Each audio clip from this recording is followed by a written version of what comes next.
Bagaimana jadinya jika dua pengusaha bangkrut, rela menyerahkan anak kandung mereka demi menjadi kaya raya, dan seorang buruh tani nyaris ikut menjadi tumbal. Yana, seorang buruh tani sederhana, tak sengaja terlibat dalam ritual pesugihan, ketika dirinya membantu dua pria bernama Rahmat dan Joko. Kedua pengusaha ini hobi main perempuan hingga terlilit utang. Mereka datang ke makam keramat untuk melakukan pesugihan kawin dengan wanita cantik. Di bawah bimbingan seorang kuncen tua, ritual dijalankan 3 malam berturut-turut. Gangguan gaib mereka rasakan, tangisan wanita, hingga munculnya makhluk setinggi 4 meter. Rahmat dan Joko akhirnya menyerahkan anak mereka sebagai tumbal. Setelah perkawinan dengan wanita cantik terjadi, mereka berdua menjadi kaya raya hingga memiliki pabrik.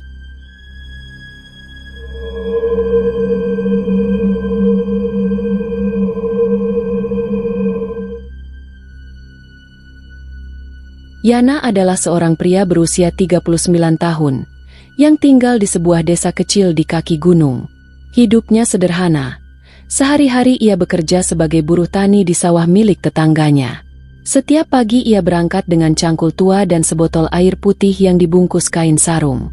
Upahnya tidak seberapa, hanya cukup untuk membeli beras dan lauk seadanya. Namun Yana tidak pernah mengeluh. Ia percaya bahwa rezeki datang dari kerja keras dan doa. Suatu pagi, saat ia sedang mencangkul di sawah, ponselnya yang sudah retak bagian layarnya bergetar pelan di saku celana. Dengan tangan penuh lumpur, Yana mengangkat panggilan tersebut. Terdengar suara dari seberang yang tidak asing baginya. Itu adalah suara salah satu kerabat jauhnya yang tinggal di daerah selatan, sekitar 2 jam perjalanan dari desanya. Kerabat itu meminta bantuan Yana untuk menggarap ladang selama beberapa hari karena para pekerjanya sedang tidak bisa datang. Yana terdiam sejenak. Ia memang tidak punya pekerjaan tetap, tapi perjalanan ke tempat kerabatnya itu membutuhkan ongkos. Sedangkan uang di kantongnya hanya cukup untuk bertahan hidup 2 hari ke depan. Kerabatnya menjanjikan upah yang lumayan, dan juga tempat tinggal selama bekerja. Setelah berpikir sejenak, Yana pun setuju untuk datang membantu. Tapi masalahnya belum selesai. Yana tidak memiliki cukup uang untuk naik angkutan umum menuju tempat kerabatnya. Ia hanya memiliki 2 lembar uang pecahan 5.000. Sementara biaya naik bus ke tempat itu minimal Rp20.000. Sore itu, Yana duduk termenung di tepi jalan desa, memikirkan cara agar bisa sampai ke tempat kerabatnya. Ia menatap jalan tanah merah yang mulai sepi karena matahari sudah turun ke barat. Sesekali terlihat kendaraan melintas, tapi tidak ada yang dikenalnya.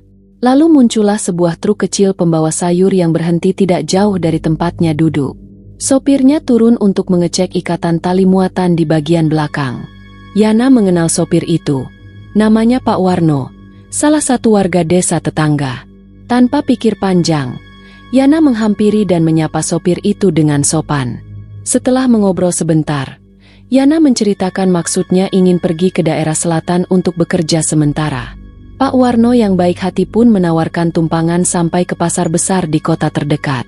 Dari sana, Yana harus melanjutkan sisanya dengan berjalan kaki atau menunggu ojek. Meski tidak sampai tujuan akhir, tumpangan itu sudah lebih dari cukup bagi Yana. Ia pun naik ke atas tumpukan karung sayur dan duduk di sana dengan hati penuh syukur. Perjalanan malam itu terasa dingin dan berdebu.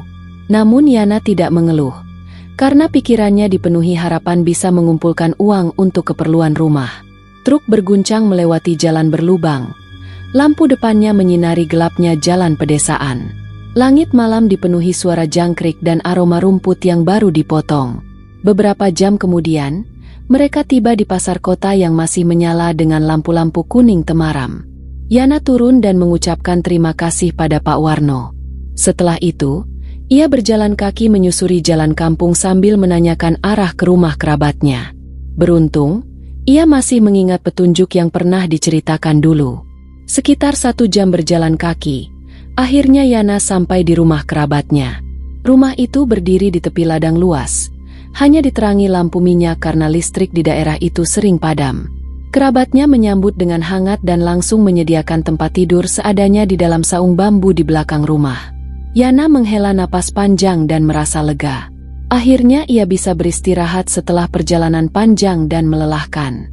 Keesokan paginya, sebelum matahari naik tinggi, Yana sudah diajak ke ladang untuk mulai bekerja. Ladang itu cukup luas, ditanami jagung dan singkong yang perlu dirawat agar panennya tidak gagal. Yana mengayunkan cangkul dengan penuh semangat, meski tubuhnya masih lelah akibat perjalanan semalam.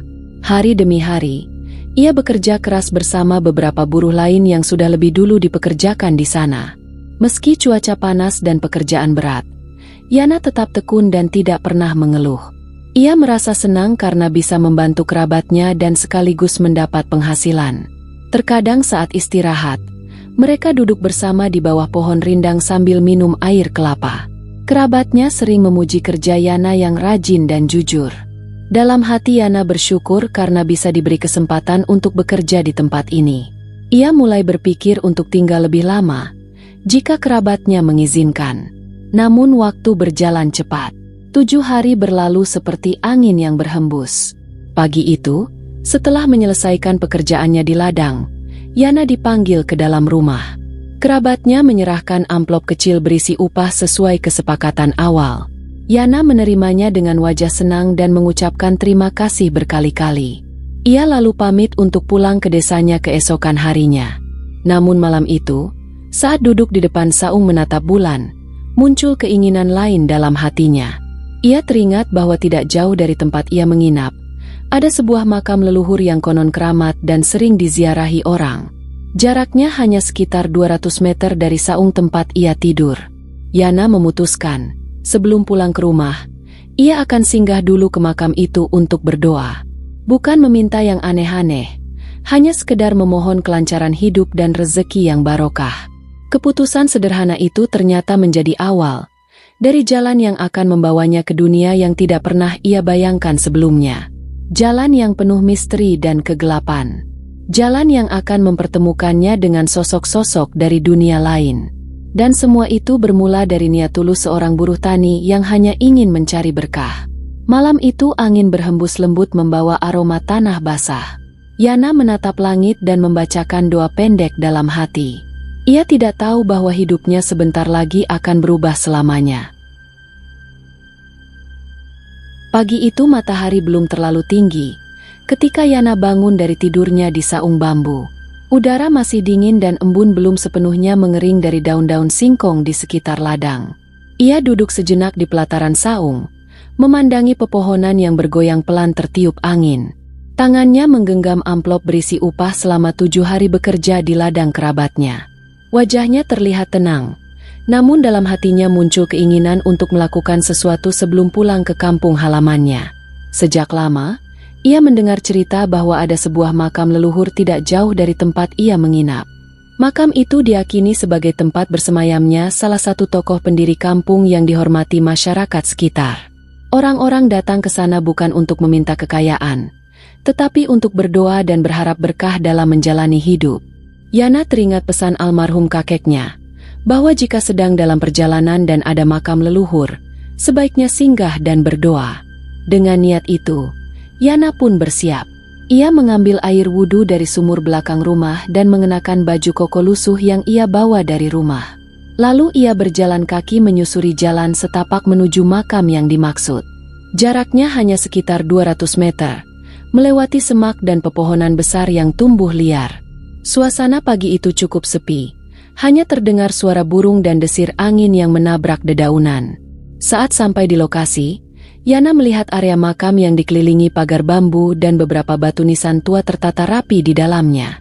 Di sisi kiri ada saung kecil dari kayu beratap daun kelapa, tempat orang biasa duduk atau berteduh. Yana mendekat dengan pelan dan melihat seorang pria parubaya sedang menyapu daun-daun kering di halaman makam.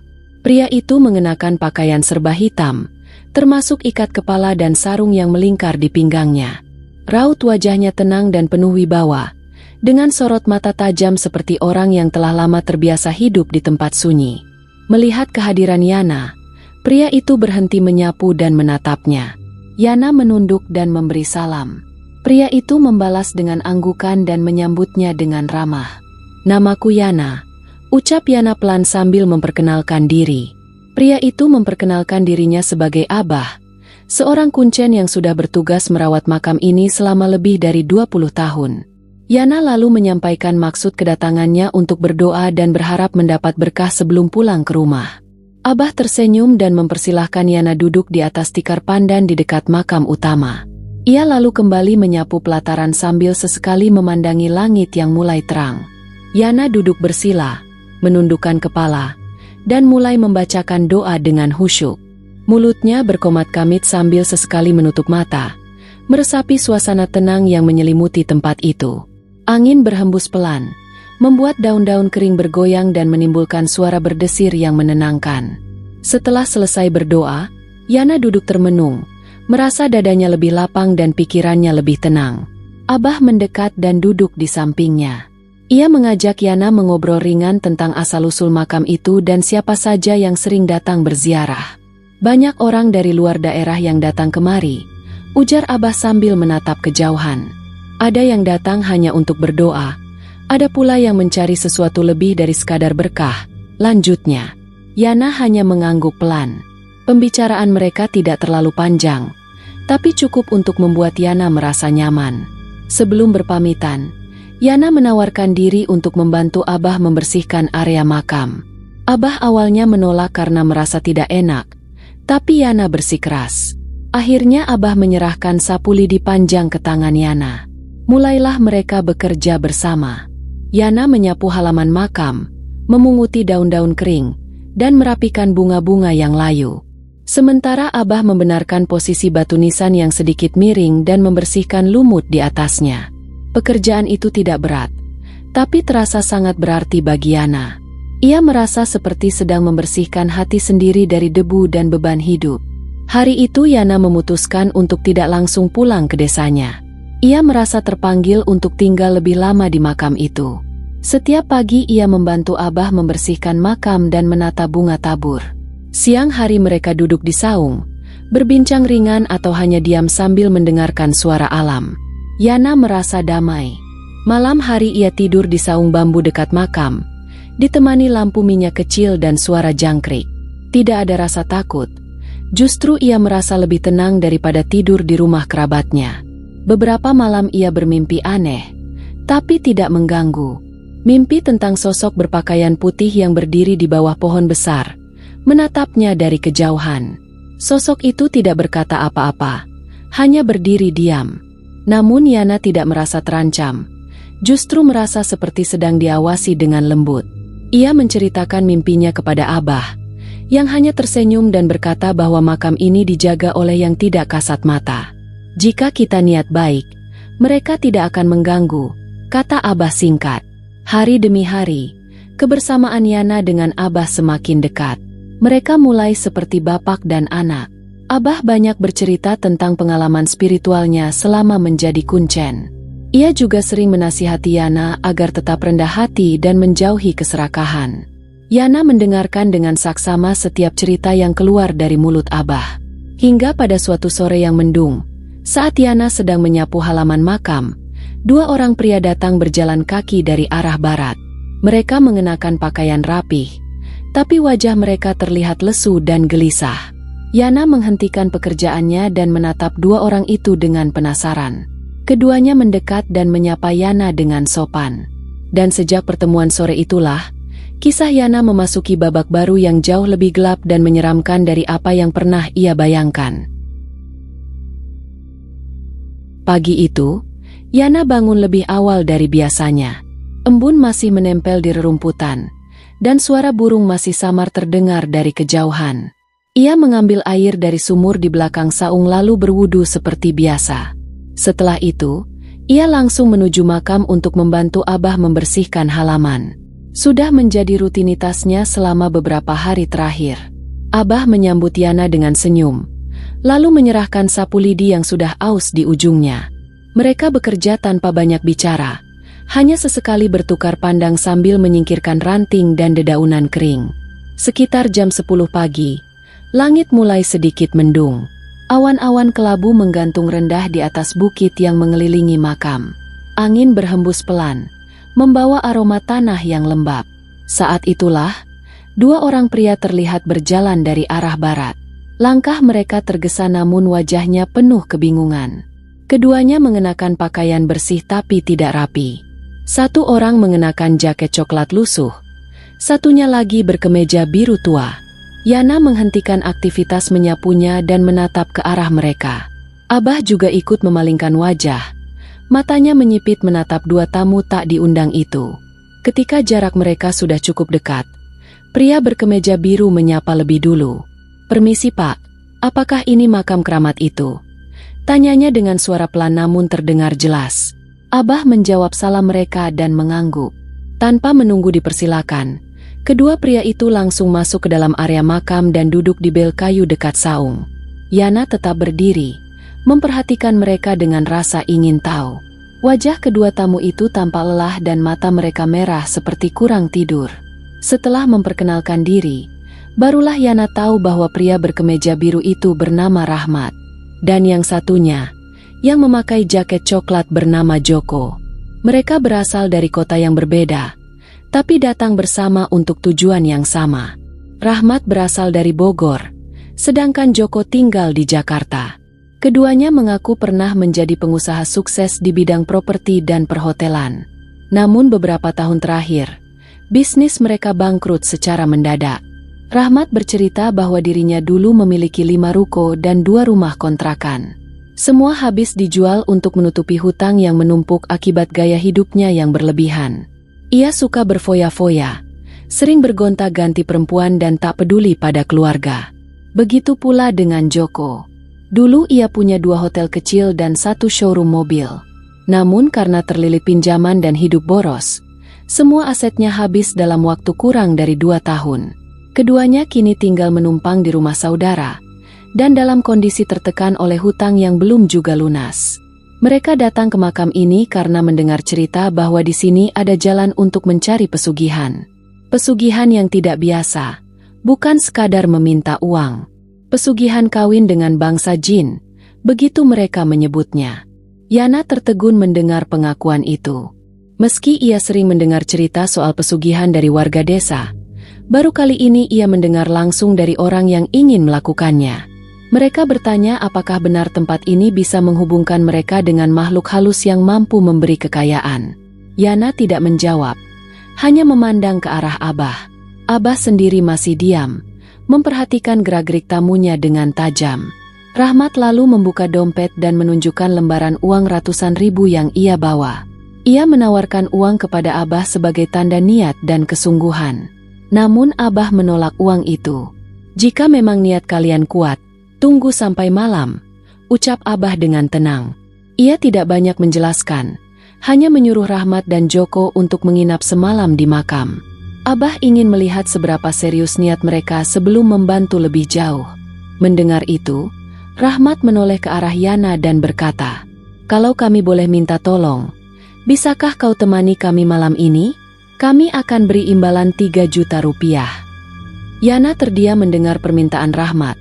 Dalam hatinya terjadi pergolakan antara keinginan untuk membantu dan rasa takut terhadap hal yang tidak ia mengerti. Namun karena merasa kasihan dan juga tergiur dengan jumlah uang yang cukup besar, Yana akhirnya ikut bersama mereka berdua. Ia menyanggupi untuk menemani mereka berdua malam ini di makam. Abah hanya menghela napas pelan. Ia tahu malam ini akan menjadi awal dari sesuatu yang tidak bisa diundur lagi. Hari mulai gelap. Langit berubah menjadi abu-abu tua dan suara petir terdengar menggema dari kejauhan. Abah pulang lebih awal ke rumahnya di kaki bukit, meninggalkan Yana, Rahmat dan Joko di makam keramat. Ketiganya bersiap menghadapi malam panjang yang tidak akan mereka lupakan seumur hidup. Malam itu suasana makam terasa lebih sunyi dari biasanya. Langit digelayuti awan tebal dan angin malam berhembus dingin menelusup ke sela-sela tubuh. Yana duduk bersila di dekat saung, ditemani Rahmat dan Joko yang terlihat gelisah. Di hadapan mereka, sebuah lampu minyak kecil menyala redup, menari-nari tertiup angin. Rahmat sesekali melirik ke arah jalan setapak, menunggu kedatangan Abah. Joko memeluk tubuhnya sendiri, mencoba melawan udara dingin yang menggigit kulit. Yana mencoba tetap tenang, meski sebenarnya dadanya ikut bergemuruh sejak menerima tawaran mereka siang tadi. Tidak butuh waktu lama, sekitar jam 7 malam, dari arah selatan terlihat sosok berjalan perlahan menuju makam. Sosok itu mengenakan pakaian hitam panjang dan membawa tas kecil di tangannya. Itulah Abah. Langkahnya tenang namun penuh wibawa, seperti seseorang yang sudah akrab dengan tempat gelap dan sunyi. Begitu sampai di pelataran makam, Abah meletakkan tasnya dan duduk di bel bambu di depan mereka. Rahmat dan Joko langsung merapat dan duduk bersila di hadapannya. Yana tetap di tempatnya, hanya memperhatikan dari jarak aman. Tanpa banyak basa-basi, Rahmat menyampaikan maksud kedatangan mereka ke Abah. Dengan suara pelan dan berat, ia mengaku bahwa ia dan Joko ingin melakukan pesugihan. Bukan pesugihan biasa, tapi pesugihan kawin dengan bangsa jin. Mereka tahu bahwa di makam ini ada jalan untuk menghubungkan mereka dengan makhluk halus yang bisa memberi kekayaan. Joko mengangguk pelan, membenarkan ucapan Rahmat. Ia menambahkan bahwa mereka tidak punya jalan lain, karena hidup mereka sudah hancur. Usaha bangkrut, hutang menumpuk, dan keluarga berantakan. Mereka sudah mencoba berbagai cara, tapi semuanya gagal. Kini satu-satunya harapan mereka tinggal pada dunia gaib. Abah menatap mereka lama, seperti menilai seberapa dalam keputusasaan di mata dua pria itu. Kemudian ia menarik napas panjang dan berkata pelan, "Apa kalian benar-benar siap menanggung akibatnya?" Rahmat dan Joko mengangguk bersamaan. "Kami siap," jawab mereka hampir bersamaan, meski suara mereka terdengar gemetar. Abah terdiam sejenak, lalu membuka tas kecilnya dan mengeluarkan sebungkus kain putih. Dari dalam kain itu ia mengeluarkan selembar kertas berisi tulisan tangan, yang tampaknya adalah syarat-syarat ritual. Ia menjelaskan bahwa untuk melakukan pesugihan kawin dengan bangsa jin, ada beberapa hal yang harus mereka siapkan. Pertama, sesajen. Mereka diminta membawa ayam cemani jantan, seekor kelinci putih, 3 butir telur ayam kampung, kembang 7 rupa, dan seikat rambut manusia. Kedua, puasa mutih selama 3 hari 3 malam. Tidak makan apapun selain nasi putih dan air putih, tanpa garam, tanpa lauk, tanpa bumbu. Selama puasa itu, mereka juga tidak boleh bicara dengan siapapun, kecuali saat sholat dan membaca doa. Ketiga, mereka harus menginap di makam keramat ini selama 3 malam penuh. Tidak boleh tidur di luar area makam, tidak boleh pergi kemanapun. Dan yang terakhir, mereka harus siap memberikan tumbal jika makhluk yang dipanggil memintanya. Tumbal itu bisa berupa apa saja. Makhluk gaib yang datanglah yang akan menentukan. Setelah mendengarkan syarat-syarat itu, Rahmat dan Joko saling pandang dengan wajah tegang. Namun mereka tidak mundur. Mereka mengangguk dan menyatakan siap menjalani semuanya. Abah kembali bertanya untuk memastikan. "Jangan menyesal di tengah jalan," katanya pelan namun nadanya tegas. Rahmat dan Joko menjawab dengan anggukan mantap. Abah mengangguk perlahan, lalu menoleh ke arah Yana. "Kalau kau masih mau membantu mereka, besok sore kita mulai." Yana hanya menjawab dengan pelan, "Saya akan ikut." Abah pun berdiri dan bersiap pulang, tapi sebelumnya ia menyerahkan sebuah kantong kain kecil kepada Joko. "Isi kantong ini dengan sesajen yang kuminta. Bawa kemari sebelum maghrib besok," katanya sebelum menghilang dalam kegelapan. Rahmat memandangi kantong itu lama, seakan sedang menimbang beratnya keputusan yang telah mereka ambil. Malam itu mereka bertiga tidur di saung bambu, namun tidak benar-benar tidur. Rahmat dan Joko beberapa kali terbangun karena suara-suara aneh dari arah belakang makam. Kadang terdengar suara langkah kaki di tanah basah, kadang seperti suara bisikan halus di dekat telinga. Yana mencoba menenangkan mereka, meski dirinya juga merasa ada sesuatu yang tidak beres. Pagi harinya, Rahmat dan Joko pergi ke pasar tradisional di kota untuk membeli semua sesajen yang diminta Abah. Mereka membeli ayam cemani dari seorang peternak tua di desa sebelah. Kelinci putih didapat dari pasar hewan yang letaknya agak jauh. Telur ayam kampung dan kembang 7 rupa dibeli dari pedagang langganan Abah. Namun mereka kesulitan mencari rambut manusia. Akhirnya mereka mendatangi sebuah warung cukur tua dan meminta rambut dari lantai yang sudah terkumpul. Tukang cukur itu sempat menolak, tapi setelah diberi uang, ia akhirnya membungkuskan segenggam rambut untuk mereka. Sore harinya, mereka kembali ke makam dengan membawa semua sesajen dalam kotak kardus. Yana menyambut mereka dan membantu menata sesajen di saung.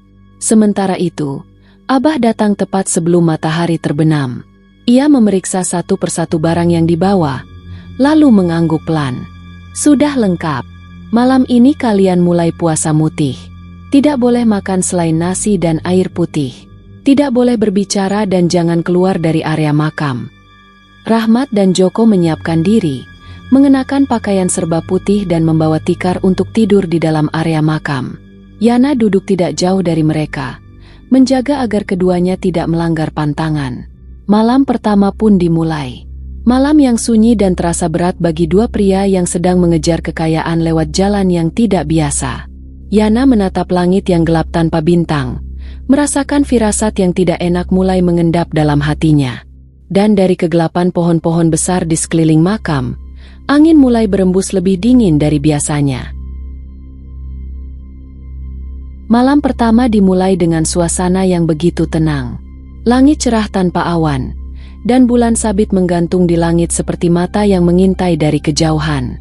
Rahmat dan Joko duduk bersila di atas tikar, mata mereka terpejam, mengikuti petunjuk Abah agar membaca doa-doa dalam hati. Mereka sudah tidak berbicara sejak matahari terbenam, mengikuti syarat puasa mutih yang diajarkan oleh Abah. Yana duduk tidak jauh dari mereka, bersandar di dinding saung, matanya sesekali melirik ke arah makam tua di sebelah kiri. Angin malam berhembus perlahan, membawa aroma tanah dan bunga 7 rupa yang diletakkan di atas batu nisan. Suasana terasa damai, bahkan menenangkan. Tidak ada suara aneh, tidak ada gangguan, hanya suara jangkrik dan gesekan dedaunan di kejauhan. Malam itu berlalu tanpa kejadian. Rahmat dan Joko mencoba tidur bersila, sementara Yana tetap terjaga sampai dini hari. Ketika ayam jantan berkokok, Abah muncul membawa sebungkus nasi putih dan 2 gelas air. Ia meletakkannya di depan Rahmat dan Joko lalu duduk di samping Yana. Tanpa berkata sepatah kata pun, Rahmat dan Joko menyantap nasi itu perlahan, tanpa garam, tanpa lauk, hanya nasi dan air putih. Wajah mereka lesu, namun tetap memaksakan diri. Abah hanya memperhatikan, matanya seperti mengawasi lebih dari sekadar gerak tubuh mereka. Hari kedua terasa lebih berat dari hari sebelumnya. Matahari menyengat, dan Rahmat serta Joko mulai menunjukkan tanda-tanda kelelahan. Tubuh mereka tampak lebih kurus, dan mata mereka cekung. Namun mereka tetap bertahan, tidak melanggar pantangan apapun. Malam kedua tiba lebih cepat dari yang mereka kira. Langit berubah kelabu, dan angin bertiup lebih kencang dari malam sebelumnya. Suara dedaunan seperti bisikan yang tak dimengerti artinya. Sekitar jam 11 malam, angin tiba-tiba berhenti. Tingi. Lalu terdengar lolongan anjing dari arah timur, panjang dan menyayat telinga. Yana langsung menegakkan tubuhnya. Rahmat membuka mata dan menatap ke arah suara, sementara Joko memeluk tubuhnya sendiri seperti anak kecil yang ketakutan. Suara lolongan itu tidak seperti lolongan anjing biasa. Nadanya seperti tangisan bercampur jeritan. Beberapa menit kemudian, terdengar suara langkah kaki dari arah belakang makam. Langkah itu berat, menyeret, dan berhenti tepat di belakang pohon beringin tua. Yana menahan napas, sementara Rahmat menatap tajam ke arah pohon itu. Namun tidak ada siapapun di sana. Hanya angin yang kembali berembus pelan, seolah membawa pesan dari dunia lain. Tiba-tiba suara ketukan terdengar dari arah batu nisan paling ujung. 3 kali, pelan namun jelas. Ketukan seperti orang mengetuk pintu rumah. Rahmat dan Joko saling berpandangan. Yana mulai merasa bulu kuduknya berdiri. Tapi mereka tidak bergerak dari tempat duduk. Abah sudah mengingatkan, apapun yang terjadi malam ini, mereka tidak boleh meninggalkan lingkaran tempat mereka duduk. Ketika malam semakin larut, suara-suara aneh semakin sering terdengar. Kadang seperti langkah anak kecil berlari di atas daun kering. Kadang seperti suara orang tertawa pelan. Tapi suara itu terdengar terbalik, seperti kaset rusak. Rahmat mulai menggigil, bukan karena dingin, tapi karena takut. Joko memejamkan mata erat-erat, membaca doa dalam hati walau bibirnya mulai gemetar. Yana sendiri mulai merasa ada sesuatu yang memperhatikan mereka dari balik pohon. Tatapan itu tidak terlihat, tapi terasa menekan dari segala arah. Malam itu seolah tidak ingin cepat berlalu. Waktu terasa melambat, dan suara detak jam tangan Yana terdengar seperti gong di telinganya.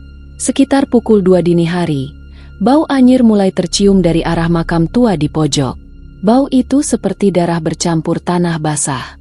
Yana menutup hidungnya pelan, tapi bau itu semakin kuat. Lalu terdengar suara perempuan tertawa dari arah belakang. Tertawa pelan, namun mengerikan. Tawa itu perlahan berubah menjadi tangisan, kemudian senyap seketika. Rahmat sudah tidak tahan, tubuhnya mulai gemetar hebat. Namun Joko menahannya agar tetap duduk di dalam lingkaran. Mereka tahu, jika melanggar batas yang ditentukan, maka semua akan gagal. Dan mereka juga tahu, bisa saja nyawa yang menjadi gantinya. Menjelang subuh, suara-suara itu mulai menghilang. Langit mulai terang perlahan. Cahaya tipis menyusup dari balik pepohonan. Ayam jantan kembali berkokok, seakan mengusir sisa-sisa kehadiran makhluk tak kasat mata yang semalam mengelilingi mereka. Abah datang dengan wajah tenang, membawa nasi putih dan air seperti kemarin. Rahmat dan Joko tampak lebih lemah dari sebelumnya.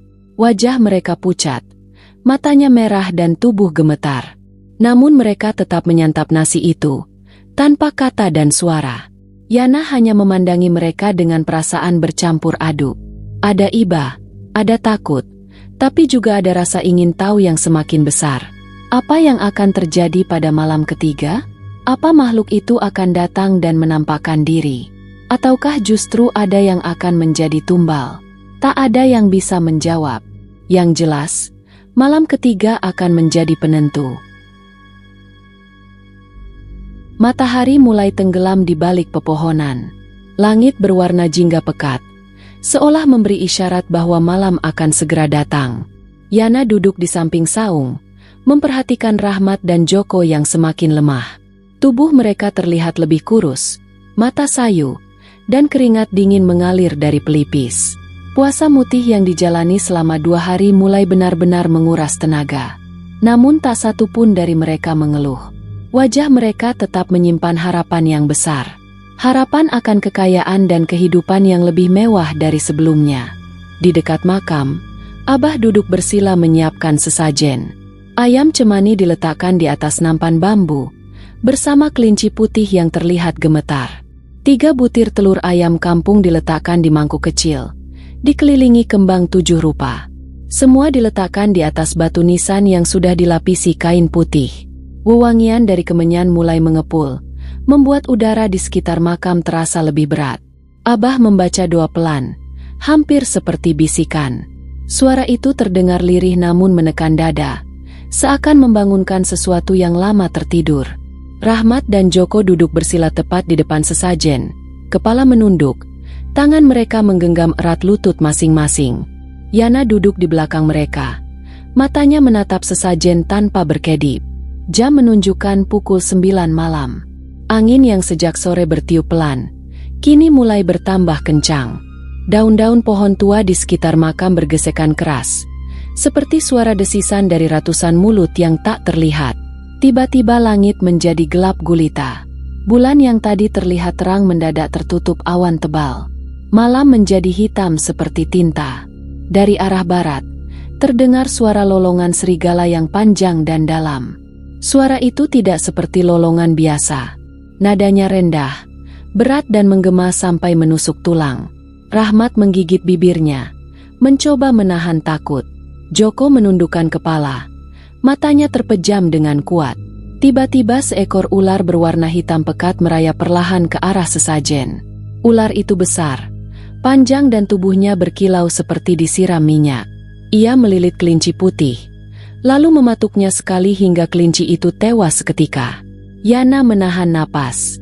Namun yang terdengar bukan suara kelinci menjerit. Yang terdengar justru suara tangisan anak kecil. Tangisan itu lirih namun jelas, seperti memohon belas kasihan. Rahmat menutup telinga dan wajahnya berubah menjadi pucat. Joko mulai bergumam sendiri, seperti orang linglung. Ular itu kemudian berpindah ke ayam cemani. Sekali lilit, ayam itu langsung terdiam. Saat tubuh ayam itu terkulai, kembali terdengar suara rintihan. Namun bukan suara hewan, melainkan suara orang tua yang kesakitan. Yana terpaku hingga tubuhnya tak bisa digerakkan. Abah tetap duduk tenang, membaca doa sambil membakar kemenyan lebih banyak lagi. Asap mengepul pekat, menyelimuti area makam seperti kabut. Sesaat kemudian, tanah di depan mereka mulai bergetar pelan. Tanah bergoyang seolah ada sesuatu yang mencoba keluar dari dalamnya. Dari balik kabut, perlahan muncul sosok tinggi besar. Sosok itu setinggi 4 meter, tubuhnya kekar dan penuh bulu hitam. Kepalanya seperti kepala kerbau, namun matanya menyala merah. Tanduknya panjang dan melengkung ke belakang.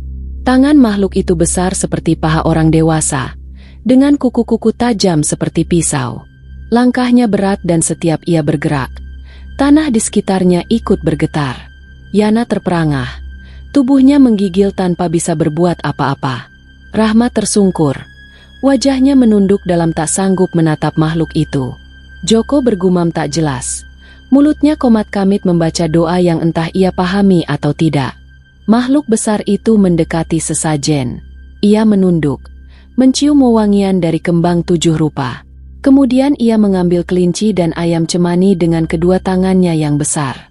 Dengan lahap ia menggigit lalu memakannya perlahan. Setiap gigitannya terdengar kasar dan mengerikan. Darah menetes dari mulutnya, mengalir ke tanah yang kering. Ayam cemani menyusul dimakan. Tulangnya dikunyah sampai terdengar suara berderak.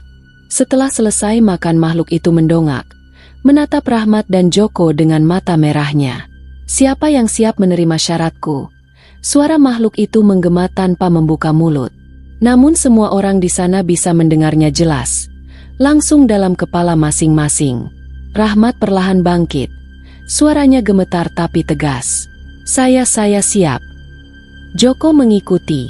"Saya juga." Makhluk itu mengangguk pelan. "Tumbal harus disiapkan," katanya lagi. Suaranya seperti gema dalam gua.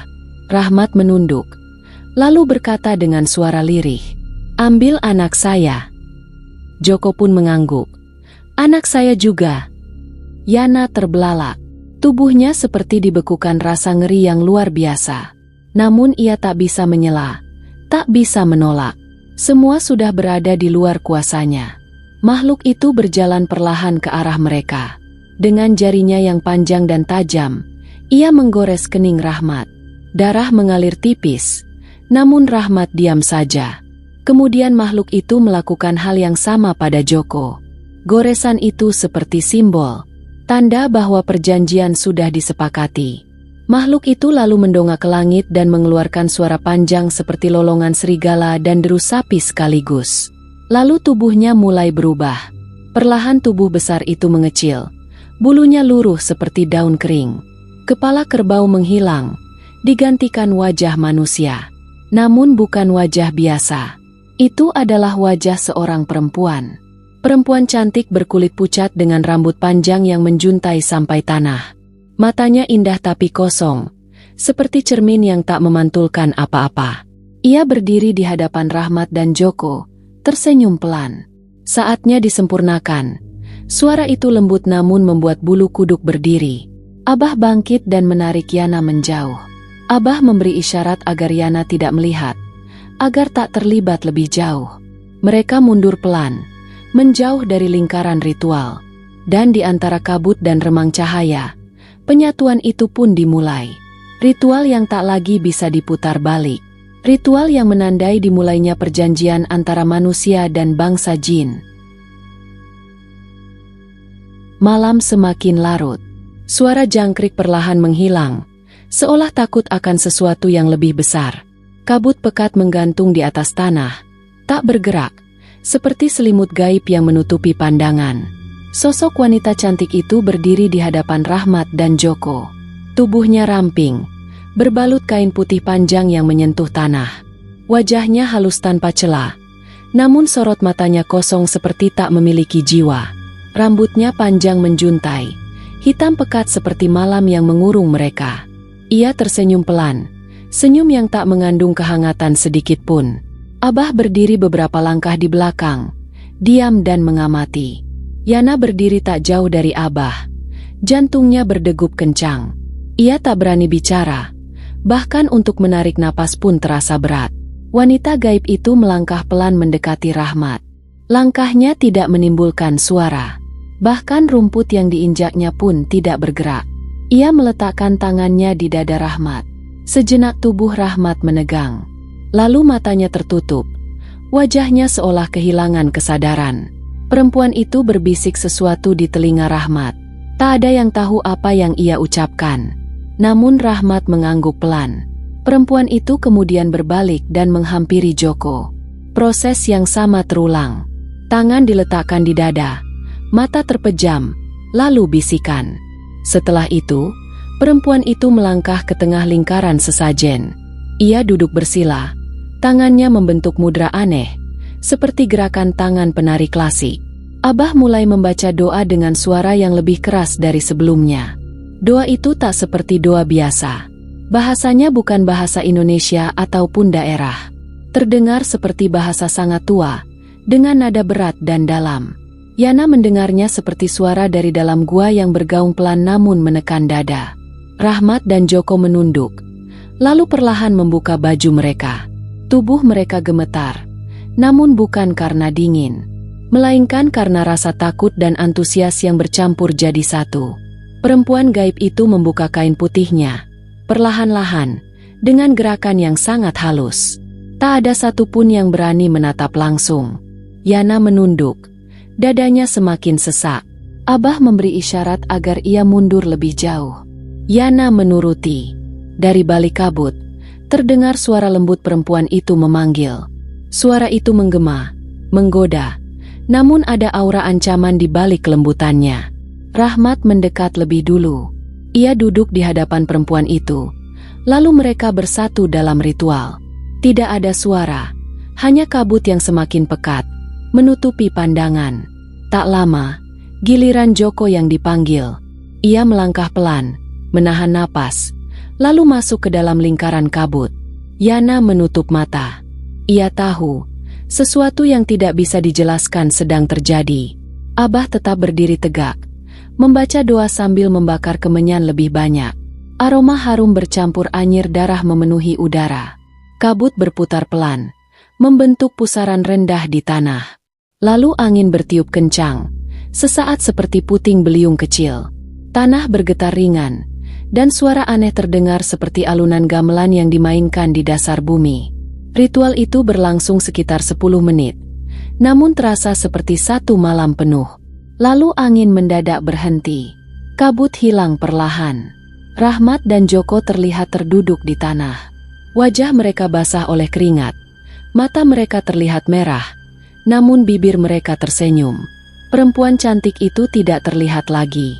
Yang tersisa hanyalah sisa bunga 7 rupa yang berserakan, darah binatang yang sudah mengering, dan bau kemenyan yang menempel di kulit. Abah mendekati Rahmat dan Joko. Ia menyentuh kepala mereka berdua, lalu mengusap dahi mereka yang masih berbekas luka goresan.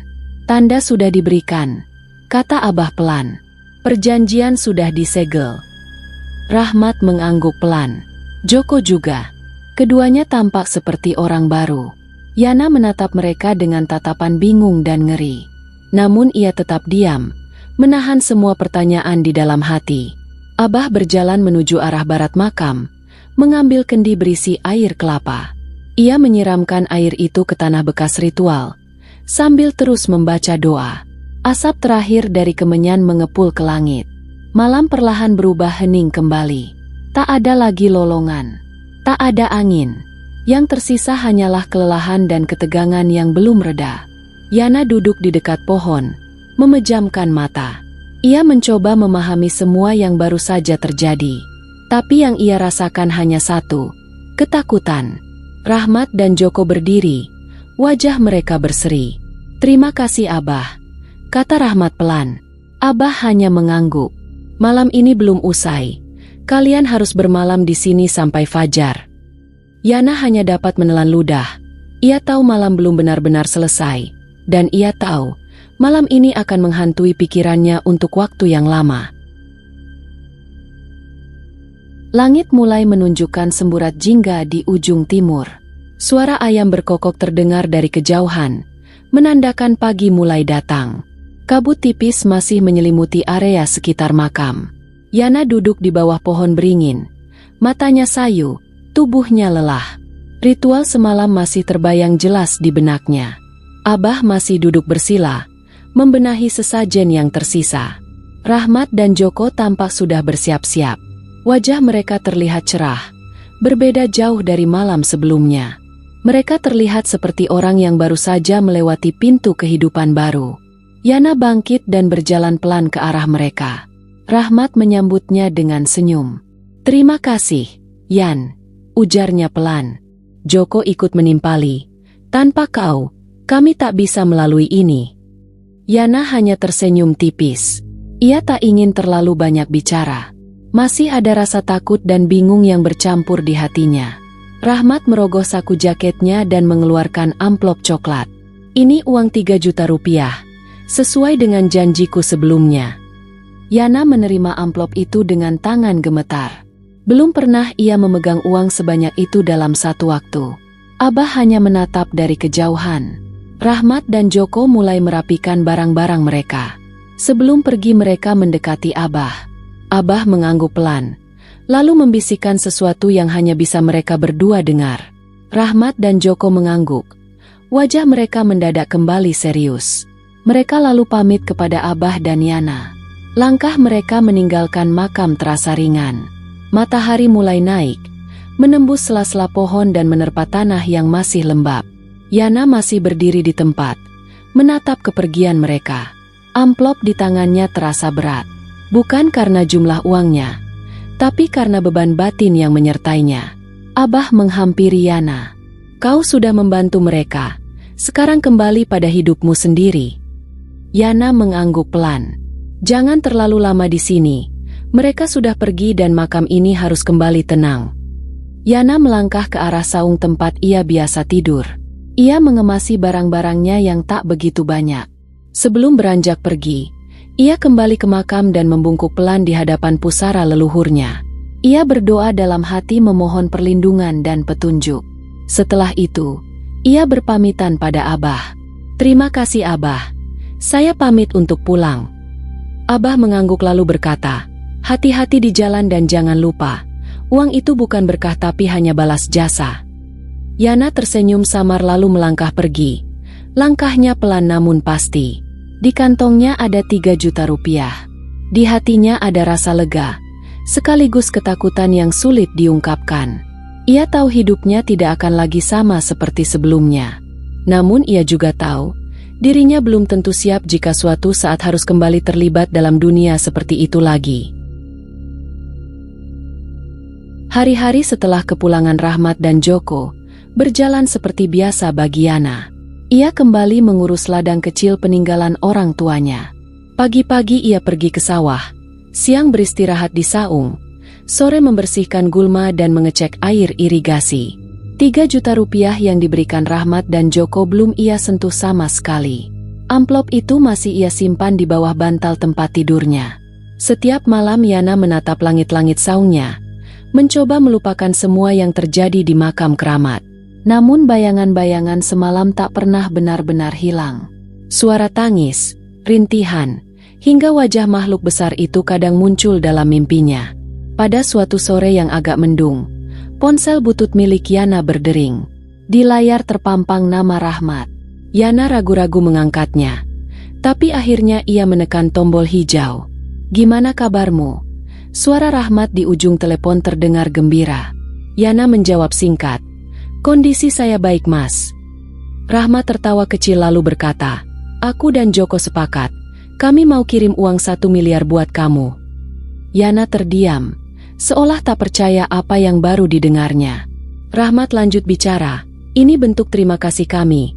Kau udah bantu kami sampai selesai dan sekarang, semua berjalan lancar hingga kami bisa membuka pabrik, dan semua hutang juga sudah lunas." Yana tidak langsung menjawab. Dalam benaknya, tawaran itu bagaikan durian runtuh, tapi juga seperti tali jerat. Setelah menutup telepon, Yana langsung pergi ke makam keramat. Ia menemui Abah yang tengah membakar menyan di sudut makam. Yana menceritakan isi telepon tadi dengan suara yang lirih. Abah mendengarkannya dengan tenang. Lalu Abah menatap tajam ke arah Yana. "Jangan pernah ambil uang itu," ucap Abah dengan suara pelan namun berat. Yana menunduk.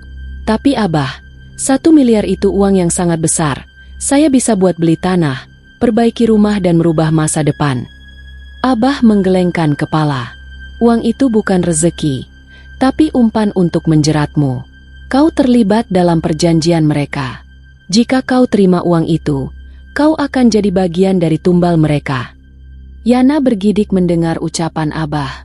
"Kau sudah diberi imbalan yang pertama, dan itu sudah lebih dari cukup untukmu. Jika kau ambil lebih dari itu, kau akan ikut dihitung dalam ikatan mereka." Yana menarik napas panjang dan di dalam hatinya, ia sudah punya jawaban untuk Rahmat.